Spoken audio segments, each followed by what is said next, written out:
Be here with you all this morning. I was very privileged to be invited by Dr. Joe to come about the National Strawberry Sustainability Initiative, which we call the NSSI, which is the national grants program that is this organic strawberry project at Tennessee. So I'll give you a little bit of background on the mission and objectives of this strawberry program to give you the context in which the Tennessee project is working, contributing significantly to our national goals to sustainability of the national strawberry industry. I am the communication specialist for the team, representing our team based in Fayetteville, Arkansas. The program director is Dr. Kurt Rome, a pomologist at the University of Arkansas. The co-director of finances is Ron Rainey. Our program manager is Heather Friedrich. And then project management team based in the Center for Agricultural and Rural Systems, Dr. Pop and Dr. Matlock. A sizable team there based in Fayetteville at the university. So how it works is that, we here at the University of Arkansas Division of Agriculture, Center for Agricultural and Rural Sustainability, we received a $3 million grant from the which was the single largest grant ever given to the University of Arkansas Division of Agriculture. And so we are administering in dollars, giving most of that money to grantees, to projects like Dr. Joe's here at U. So our role is administering grants program. So a little bit about the Walmart and why they're interested in funding a project on strawberries, on sustainable strawberries. So the Walmart Foundation is the giving branch of Walmart. Their motto is empowering people to help them live better. And they accomplish this by a robust domestic giving more than $1 billion in 2012 domestically. And they also have a sustainability focus within their program. They've funded projects like Windrock International support small-scale farmers in the Mississippi Delta region. They've given $1 million to Growing Power based out of Milwaukee to Purity in 20 cities in the U.S. So for them, funding focusing on the sustainability of the strawberry industry, it really aligns with their ability focus of the giving program. Why was Walmart Foundation interested in strawberries? Why did we pursue the project? Well, strawberries are a very economically important crop with a large environmental footprint. So this room for improvement on sustainability goals. Of non-citrus fruits grown in 2010, strawberries ranked number 3 in production, 1.5 million tons produced in 2010. But when it comes to value of production, strawberries 2 in non-citrus fruits. This graph of 2010 non-citrus fruits shows strawberries at $2.25. It's the value of U.S. strawberry production. And the United States is a strawberry producer in the world, producing 30% of the global supply of strawberries.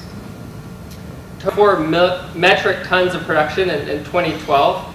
10% of the crop is grown for fresh market, which makes methods of detecting and controlling humans on fresh berries so important, because 90% of this crop is consumed without a kill step, without a processing step to eliminate those pathogens. 10% of the crop is processed or frozen, and 75% of the crop is harvested between April and September. As I said, the farm gate value of crop domestically is $2.41 billion. That's from 2012. And California is the leading producer of strawberries, producing 92% of the strawberry crop. Florida is at a far second, producing 15% of the United States strawberry crop. 15% of the crop, primarily Mexico, and export 11% domestic strawberry crop, primarily to Canada. So in the world, as I said, the U.S. ranks number 1 in strawberry production, coming in at almost 30% of global production. The interesting thing is that Poland and Russia exceed U.S. strawberry acreage.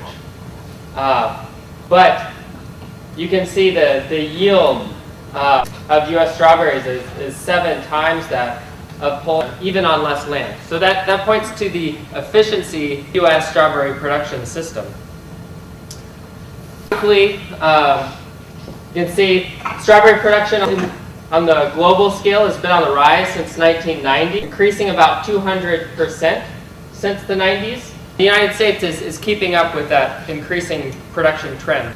Domestically, as I said, California leads strawberry production at 92% of our strawberry crop. Florida at 6% of the strawberry crop. And then you can see states like Oregon and Washington, less than 1% of national production. All 45 other states coming in at 0.1%. So Tennessee is there within that 0.6%. On a map, to see that visually, we're looking at just a handful of counties in this region of California producing 92% of the crop. And then there are 2 counties specifically in Florida that produce 6% of our crop. Primarily, the winter strawberries are coming from Florida, or they're imported from Mexico. And as you can see, our national storage is increasing. California increased rate, Florida on the rise, and then all other states. Here we have North Oregon, both slowly decreasing in production since the 90s. But as you can see, we've seen a decline in regional strawberry really since the beginning of the primarily being in the 1970s is when our production really plummeted. Even in Arkansas, strawberry heritage. In the 1920s and 1928, strawberries were Arkansas being the number 3 strawberry producing state in the union. Now Arkansas ranks at less than 1% of U.S. strawberry production. And communicating with different strawberry projects across the country, we've heard very similar stories in many states. I know similar stories. There's a similar story in Arizona, in Texas, in New Jersey, that used to have a more diverse and robust regional strawberry. As you can see here, it was mainly in 19th saw that the strawberry production went on the rapid, coincides with technological advancements that allowed production and very efficient, high-yield production in coastal California in that mild climate. Really just outcompeted regional strawberry farms in the center of the United States. These challenges leave upward growth in U.S. strawberry production. As increasing demand, it's estimated that U.S. will continue to increase 6 to 7% over the next, which has been happening for the past 25 years. A lot of opportunity for regional strawberry production, as you all are promoting here at TSU, especially as concerned wanting a more local, fresh, better tasting product. That leaves a lot of room for regional strawberry growers to market. And there are a lot of opportunities with strawberries regarding technological advancements. As I said, in the 1970s, beginning in the late 1960s, the plasticulture production was invented and when I say plasticulture, I'm referring to raised covered in a plastic mulch. Usually it's a black plastic mulch, which is a weed barrier. And it also helps warm the soil, earlier harvests. So these plasticulture systems helped extend the harvest 6 to 8 weeks and led to earlier harvests compared to the connected row system, which was a perennial system with mulch, with strawberries maintained in perennial beds. And also the plasticulture production system gave us yield per strawberries as much as 1 pound per plant. Another technology that had to do with breeding. We had new June-bearing cultivars developed in the 1980s, specifically for the plasticulture system. One such cultivar developed by the University of California in the early 1980s, which was bred to have larger and extended harvest intervals in. Another big technological was the breeding of day-neutral cultivars, developed in the 1980s. Davis and Albion is an example of a day-neutral cultivar. So Whereas before, all cultivars were triggered by a day-length response. So our short day strawberry varieties, flower and fruit in the short days of spring. These new day-neutral cultivars were no longer confined to fruiting in spring, and as long as temperatures, were conducive between 35 and 85 degrees, the day-neutral cultivars would continue to set flower in 6-week intervals as temperatures stayed conducive. So that led to round production in coastal, mild Mediterranean, which makes sense. That's why California, has such an edge on the market, because they have the climate for growing year-round day-neutral strawberries. Other new production systems that I feel like have a lot of potential in helping the regionalization, diversification of the strawberry industry across the United States are tunnels and low tunnels, which are low-cost techniques involving plastic, a metal frame that allow for fixed seasons of strawberry production, and also they can help minimize risk associated with growing this high-value crop. We have a project in Texas, that high tunnels built in western Texas that have helped protect strawberries from dust storms that came through in November, which would have just torn up strawberries planted in the field. With investment in these low-tech solutions, a grower can help safeguard their investment in the crop. And is another production system that's being developed at Arizona that's looking at greenhouse hydroponic strawberries, which can be a very efficient production, looking at water usage and fertilizer usage. So I feel like those technologies hold a lot of potential for regional strawberry production. So then the question is the U.S. strawberry production system sustainable? Because that's what we're all working towards. Sustainability, I'm going to go to the Brundtland Commission report, the late 1980s, which defines sustainable development that meets the needs of the present without compromising the needs of future generations to meet their own needs. In other words, sustainability is an integrated system of plant and animal production having a site-specific application that will, over the long term, satisfy human food and fiber, enhance environmental quality, efficient use of natural resources, sustain economic viability of farm operations, farms and business, and enhance the quality of life for farmers and society as a whole. It has a stool with 3 legs. The first leg representing environmental sustainability, so environmental stewardship, ecological diversity. The third leg, or the second leg, economic sustainability. The third leg being social equity and community health responsibility. So these 3 legs can represent plant and people, and these 3 considerations have to be in mind when a person is trying to find sustainable solutions to the problems we face. We all rely on this planet on which we live. We rely on our natural resource base. Our farms have to be economically viable, and farming operations have to be accepted by the community, and they have to provide a living wage, a living income to the farming family who run the farms. So then what are challenges to the sustainability of the strawberry industry? The first, the loss of local and regional production led to the demise of regional economies across the country. There are still many cities in rural America who have strawberry festivals, but strawberry farms. So these regions used to be thriving centers of trade and agricultural production. They've really lost their edge. Another is the centralized monoculture production that is occurring in the central coast of California and Florida. I don't mean to keep picking on California.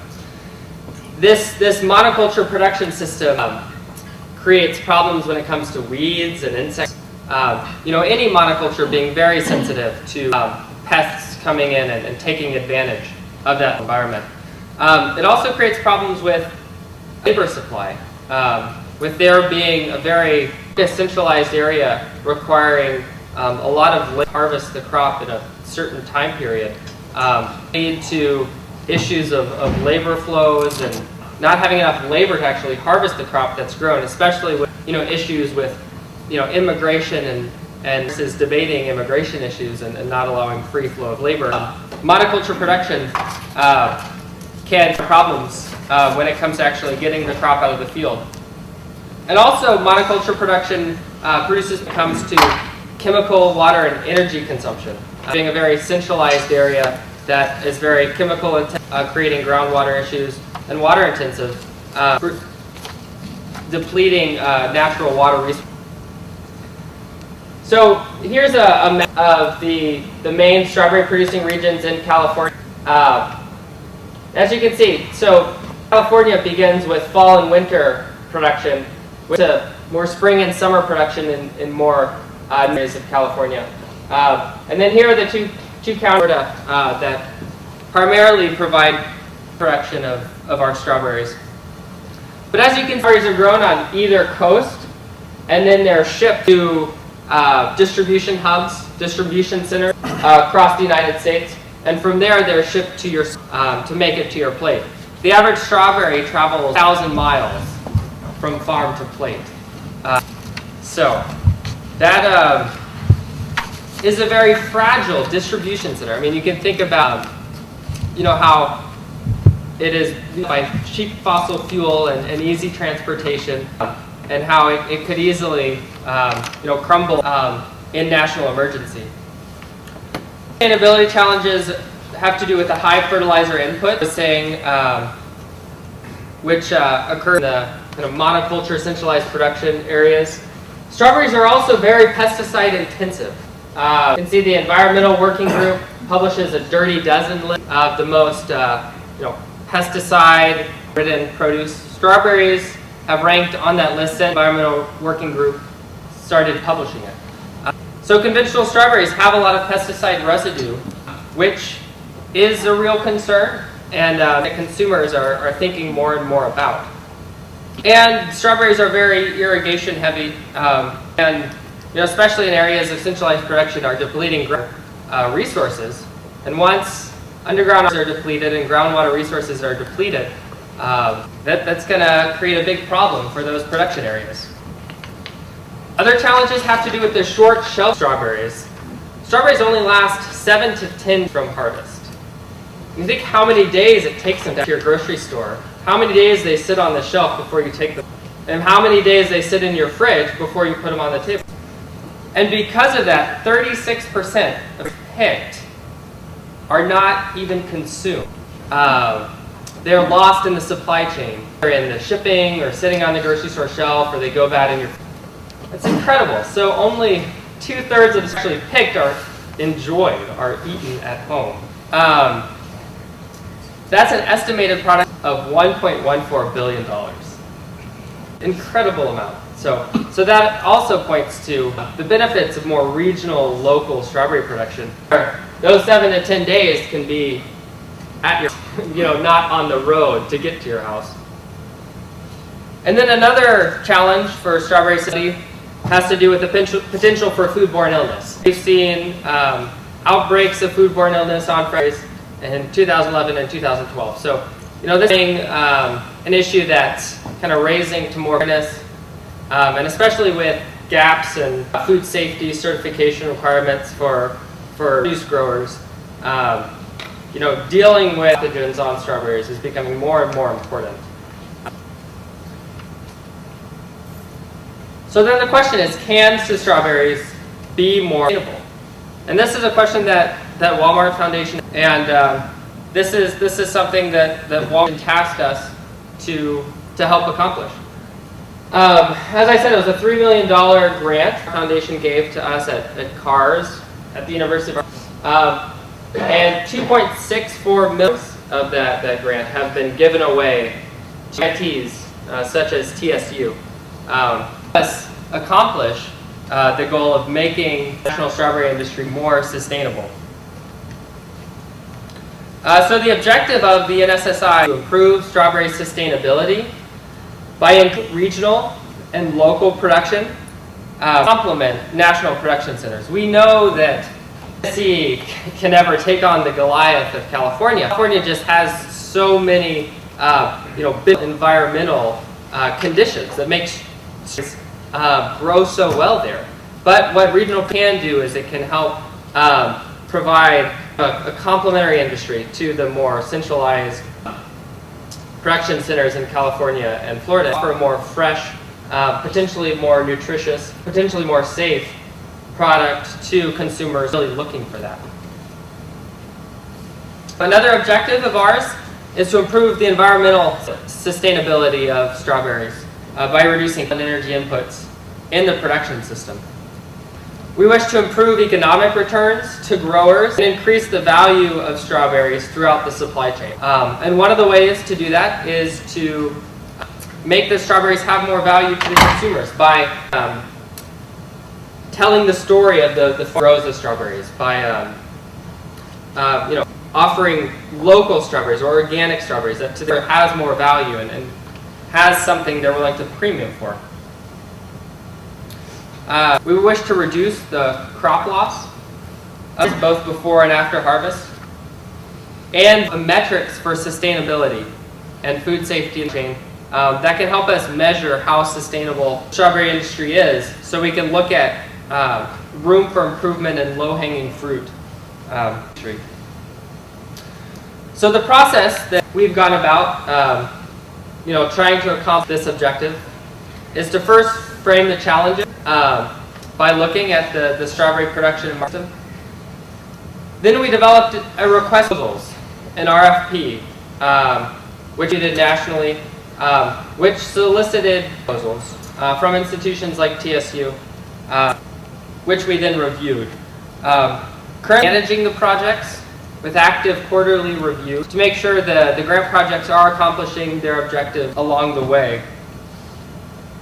And finally, finish the term this summer by documenting project outcomes and impacts, having a kind of comprehensive report on what year-long grant program has accomplished.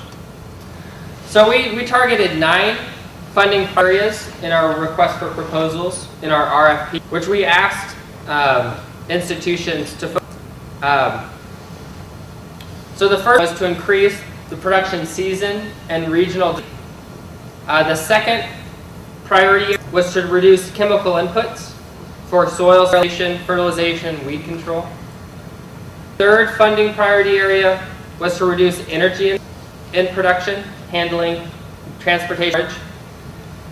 The fourth funding priority was to conserve and preserve water resources in the production system. Fifth was to improve soil quality and health, which some projects are accomplishing. Organic amendments such as compost and cover crops. The priority area, which TSU applied to, reduce the risk of human health pathogens spread with strawberries.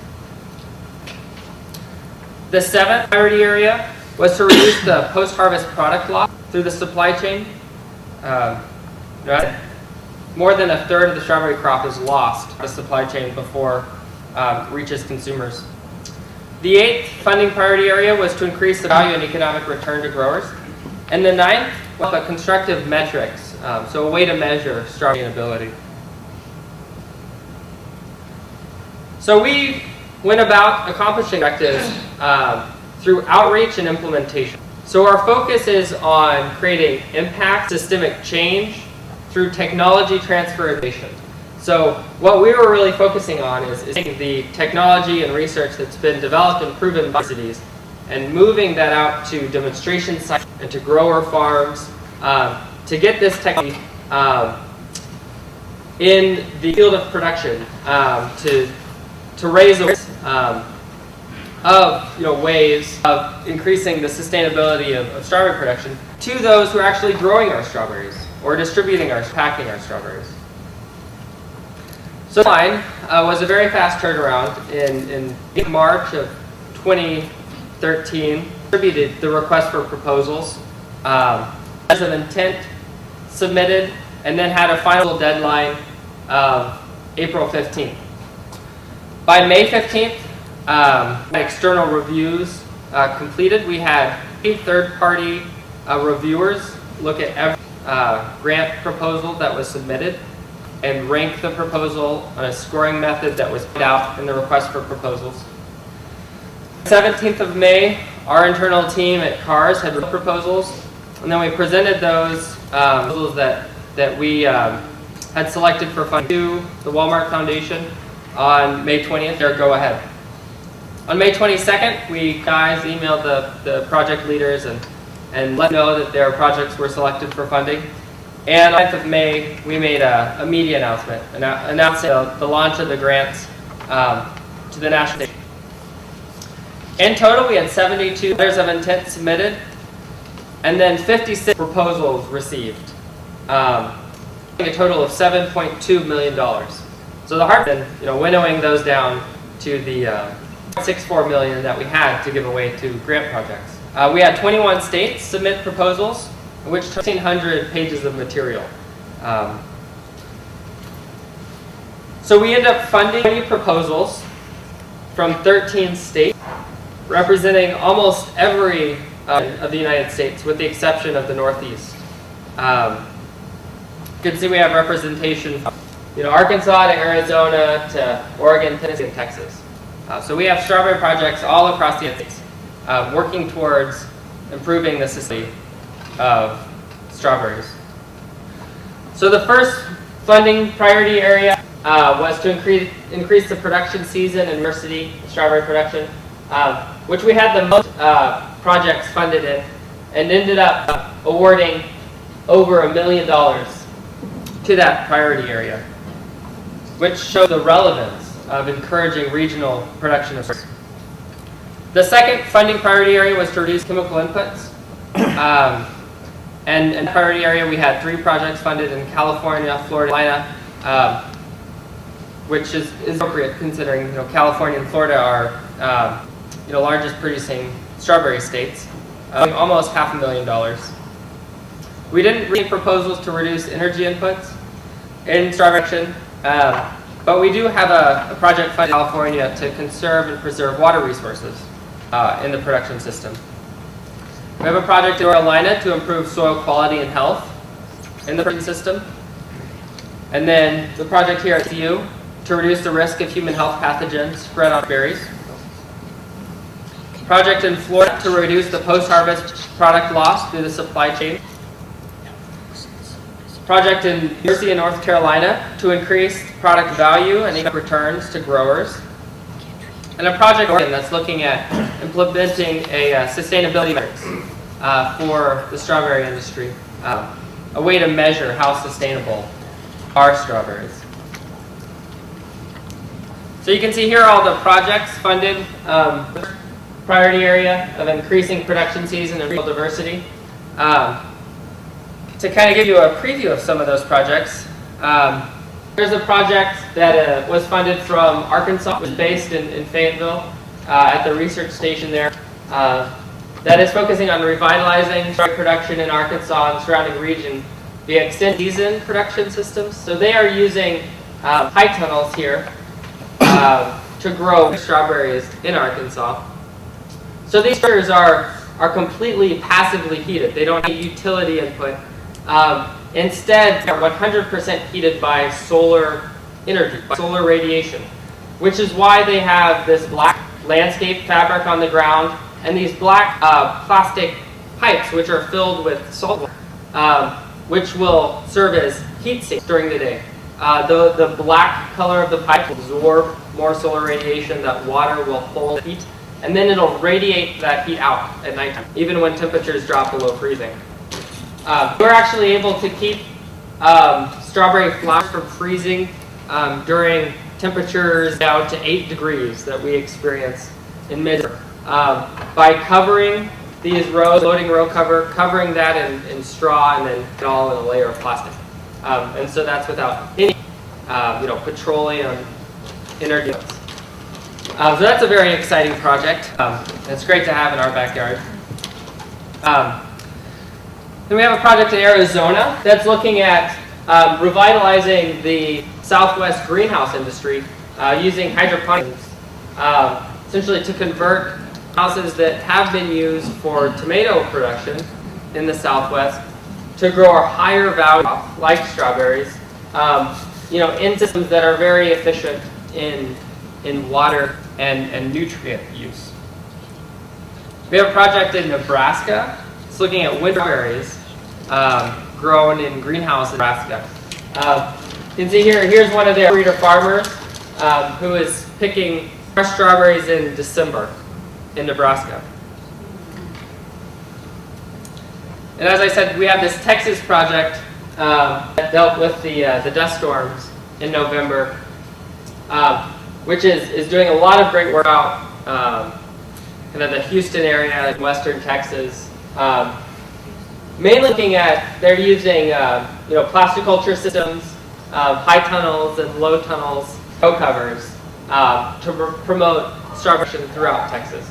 They have a lot of grower cooperation and have almost a dozen demonstration sites throughout the state.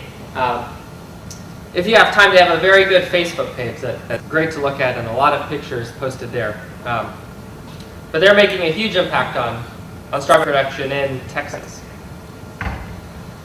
So the second priority area is to reduce chemical inputs for soil sterilization, fertilization, weed control, and pest management. You can see we have funded projects in California, Florida, and North Carolina. Here, Dr. Chin, I believe this is you? Yeah. So here we have Dr. Chin in California. Here he's looking at more efficient, he's a fumigating strawberry beds, which he'll talk about after me. But they're doing good work in California, especially in light of the methyl bromide, the soil fumigant, which has been used for decades, is being phased out and will no longer be used for strawberry production, which has been used, effectively for soil pathogens and weeds. So the industry is really scrambling to come up with alternatives to methyl bromide. The fourth priority area is to conserve and preserve water resources. We have a funded project in California looking at more efficient drip irrigation using additional drips. We have a project in North Carolina looking at improving soil quality and health in the production system. This project in Tennessee is looking at reducing risk of human health hazards. We have a project in Florida looking at reducing the post-harvest loss through the supply chain,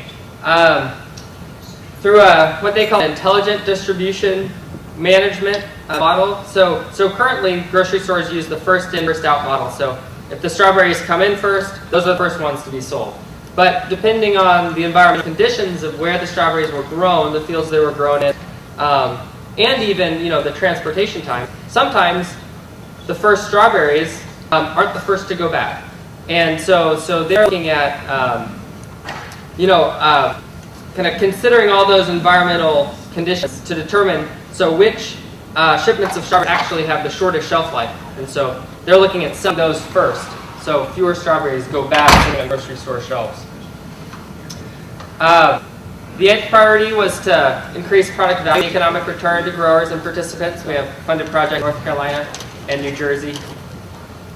And then an Oregon project looking at a life cycle inventory, or LCI, to support meaningful metrics for strawberry production.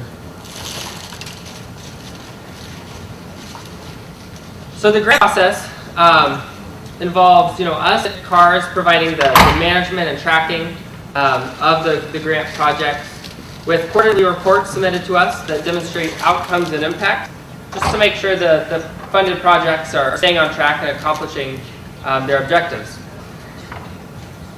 We then, after receiving those quarterly reports from the funded projects, submit a quarterly report to Walmart Foundation to keep them updated on the accomplishments and the progress that this national program is having.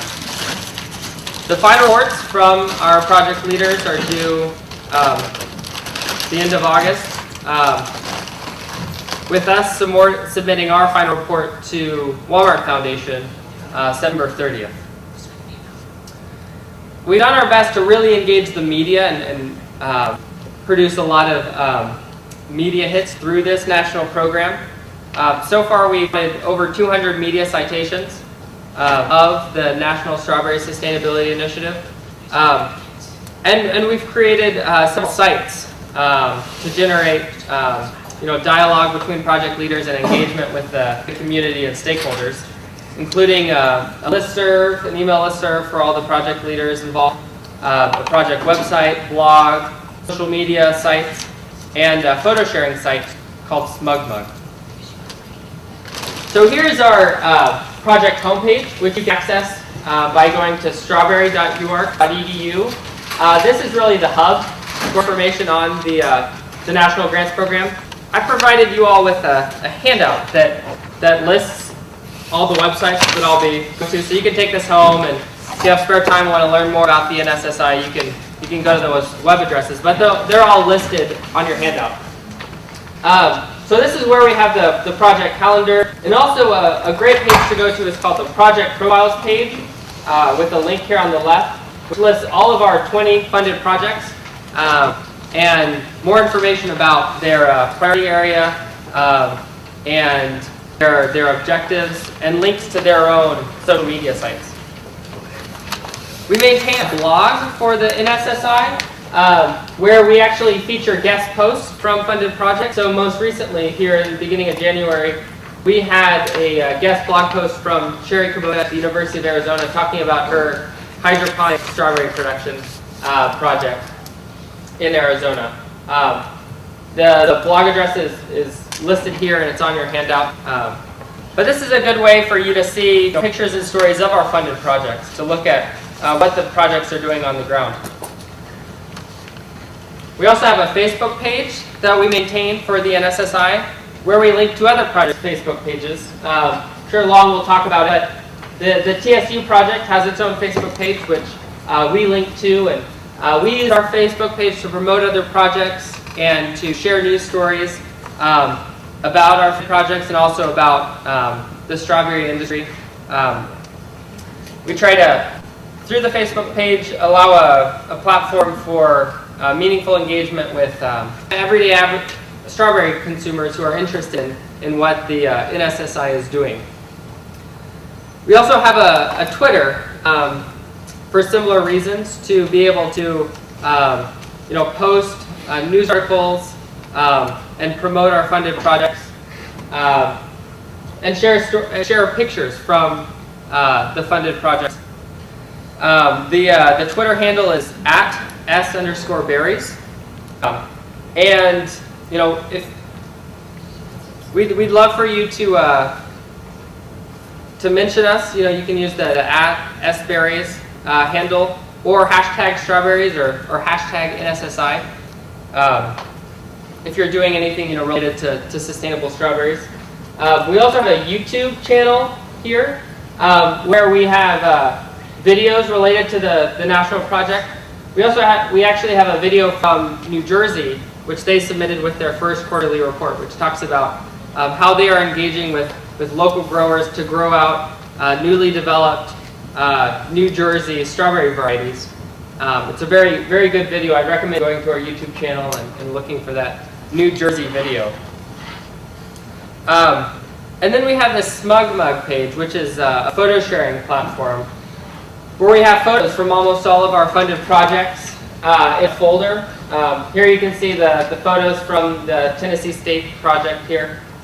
This is a great way for you to see what the projects across the United States are doing, and what strawberry production looks like in the various regions across the United States. So next steps for the project are phase 2. We're very happy to announce that Walmart Foundation is interested in continuing to fund the NSSI for another year. We will be announcing more details about this phase 2 this spring, and we'll release another request for proposals and have another application process. But phase 2 will focus on moving the demonstrated technologies to producers' fields, to get more people actually growing strawberries, to really increase regional strawberry production across the United States.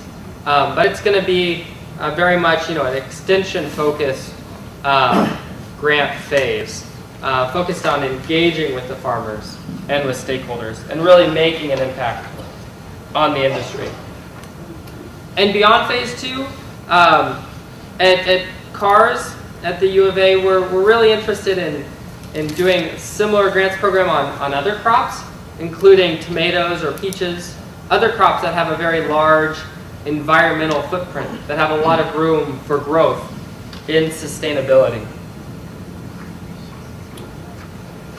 Already we've seen a lot of impact from this grants program, especially in today's funding situation where a lot of federal grant funding sources are running dry or cutting back on funding.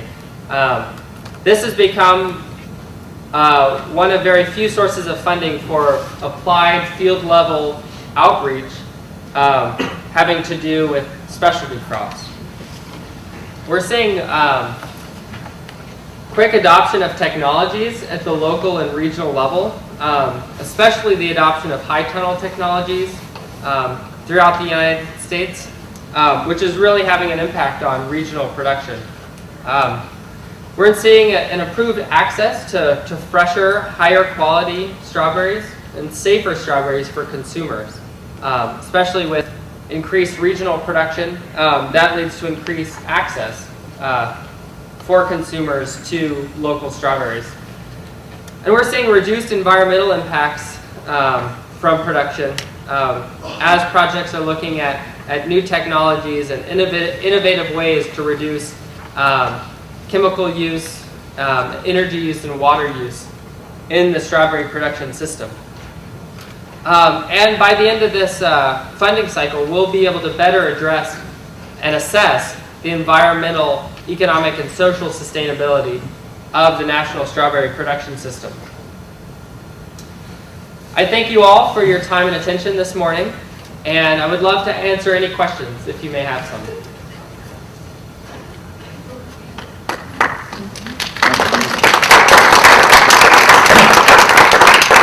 Yes? I was interested in your sustainability definition, Mm-hmm. 3 points. Mm-hmm.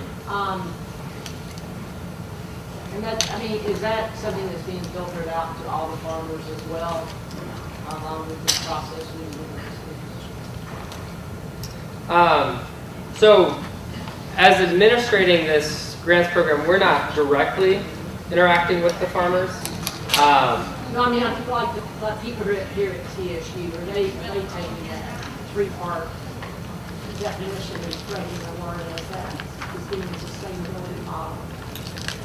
I would hope so, but I don't know. That's really up to the project leaders of the various grants, and I'm not sure if that's being done. I know that in the materials that we generated that we provided to our project leaders, we made it clear how we define sustainability, what we see sustainability as being. But if they're then taking that definition to growers, I'm not fully aware of that. As far as the definition within itself goes, we're not actually defining it, but the concepts are written into the protocols that we gave the farmers that are working with us. So that basic concept, the protocols of that basic concept are there. As far as their definition, not per se, but the protocol within itself, the concept is still in there. Especially the stewardship. Mm-hmm. Yeah. Any other questions?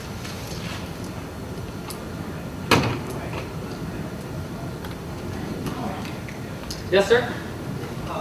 The next funding cycle, you said that tomatoes could be another crop which can be again as a proposal for the next funding cycle. Is that you mentioned that?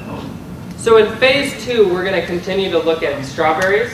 So we're going to continue the strawberry initiative another year in phase 2.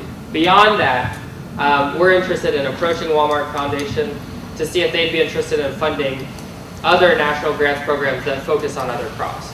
So that is a hope for the future, but nothing is lined up with that as of yet. So we're still just focusing on strawberries. Does that answer your question? Thank you. You're welcome. Yes, ma'am? As far as the funding, who can apply for the funding? Does it need to be like TSU as a whole, like here on campus, or if an extension agent were to want to write a grant?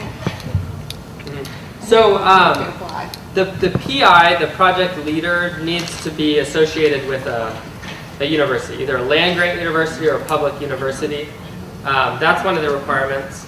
And then we encourage partnerships with industry or other organizations. That also makes a proposal look very favorable. So, as an extension agent,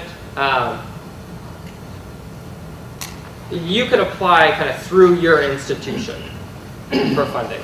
But I think, for you, the best approach would be to see if you can partner with the project here at TSU, see how you can contribute to that, outreach portion in phase 2, since they're already established and have a reputation.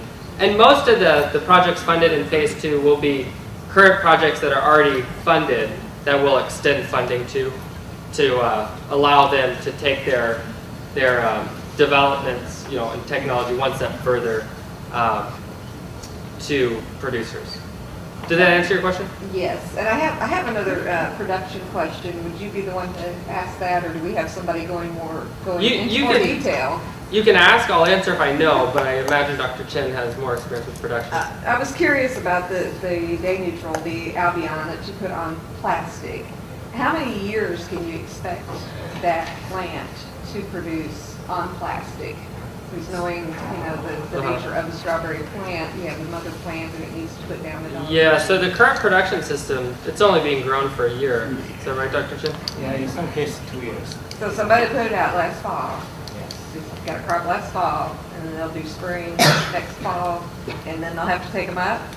Yes. Mm-hmm. Another thing I didn't mention about the plasticulture. Yeah, usually it's annual. Mm-hmm. Yeah, one thing I didn't mention about the plasticulture production system is that it's an annual system. Where strawberries are planted in the fall, harvested in the spring, and then once the strawberries are done fruiting, and this is with June bearing cultivars, once strawberries are done fruiting, the plastic's pulled up, strawberries are either distant or pulled out, and then sometimes growers plant the summer cover crop and then come in again and shape the beds and plant the strawberries in the fall. So it's an annual system. It's a little different with the day neutrals, but mainly we're talking about, annual systems where you're not letting that mother plant grow daughter plants. Yes, sir? How much money is Walmart gonna put up next year?